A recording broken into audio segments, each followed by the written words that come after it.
the discovery of intelligence, right? Which is where we were 3 years ago with that chat GPT moment. And we were all kind of racing as investors to figure out the best way to trade and take advantage of this moment in time.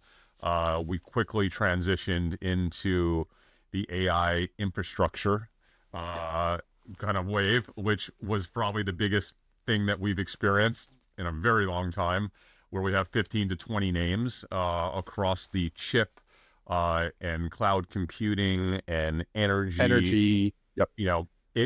infrastructure that have quite honestly captured the vast majority of market gains over the past 18 months, right? So if you look over the past 12 to 18 months, there are a very small number of names that have captured the bulk of that market movement.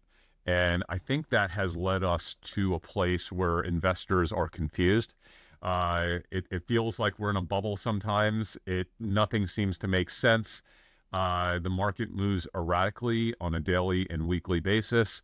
And I cannot recall a time in my life where over a period of months and years, investors have had so much confusion and there's been so much conflict in terms of where we are, where we're headed, what's real, what's not. Are we in a bubble?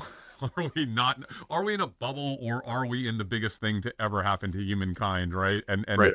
we're not, you're not nearly investing aggressive enough.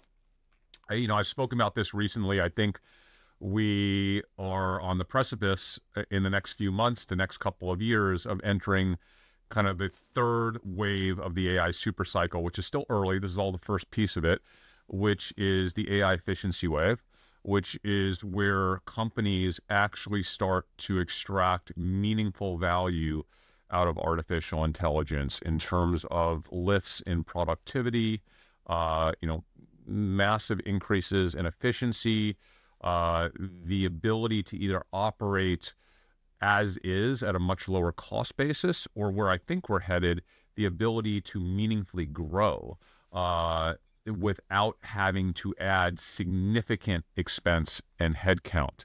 And we are going to see economies expand, but expand in such a way where companies are able to kind of capture more meaningful markets without the traditional capex that they would have to spend to get there.